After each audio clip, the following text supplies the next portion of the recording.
شيء غريب.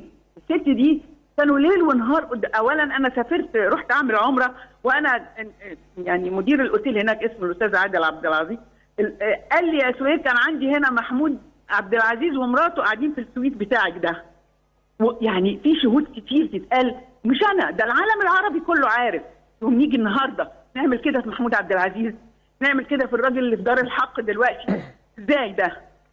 ليه؟ وبعدين ولاء بوسي انا عاشرت بوسي وهي معاه على الحلوه وعلى المره وعلى زعله وعلى مرضه، يعني مرضه اتبهدلت بهدله، كل حاجه كانت موجوده في بوسي. يعني ازاي ده يحصل لاخر لحظه موجوده بوسي؟ احنا نقلنا هدومها من بيت محمود عبد العزيز بعد ما ماتت، ما كانتش طايقه تقعد فيه ثانيه، تقول لي من غير وجود عم محمود مش هقعد في البيت، مش قادره. كلنا بقينا ننقل لها هدومها من هناك. سكرتيرة ايه دي اللي بتحط هدومها هناك وبتحط عناوينها، عناوين اوردراتها وشغلها وكل حياتها بتروح على محمود عبد العزيز. فين السكرتيرة دي اللي عنوانها عندهم في بيتها؟ انا عمري ما شفت كده.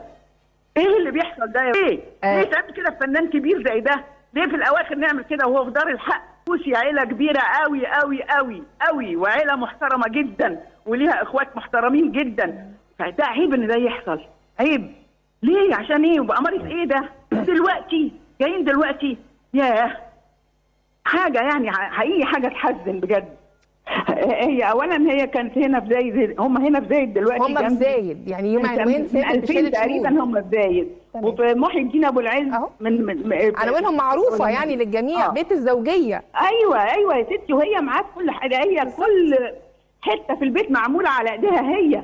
وكان في بصي شوفوا ده، شوفوا انا عملت ايه. هو كان فرحان فيها فرحه لا تتخيليها، يعني برغم انه قانون وبيتها الزوجيه خرجت منه، ما قدرتش تقعد، قالت لي مش قادره اقعد. خشي بيت بوسي شلبي اللي هنا تلاقي صور محمود عبد العزيز في كل حته موجوده. ده احنا بصي يعني يمكن انا هقول حاجه ما يصحش ان انا اقولها دلوقتي، مش من حقي ان انا اقولها عشان هي، بس مضطره ان انا اقولها. بوسي بيجي لها عرسان والناس على اعلى مستوى رافضه تماما، تقول لي مش ممكن احط حد اسمه يتجاب زوجي بعد محمود عبد العزيز، لا يمكن. كده كتير قوي.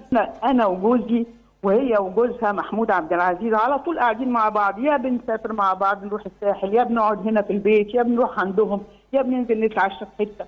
من كتر الحاجات اللي كان ساعات لما انت عارفه محمود عبد العزيز كان دمه خفيف، كان يقول ايه؟ أيوة. اقول له الله الاكله دي حلوه مثلا، هو كان يحب الكرشه بالدمعه.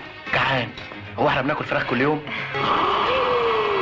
كانت بوسي بتعملها حلو، اقول له الله الكرشه دي حلوه وانت بتحبها يا محمود، يقول لي امال انا اتجوزت بوسي ليه؟ امال انا اتجوزتها ليه؟ ما هو عشان الكرشه. شهاده صريحه يعني شهاده صريحه، حاجه يعني فوق الخيال. زي ده بيتقال النهارده ليه؟ وعشان ايه اللي يتعمل فيها كده؟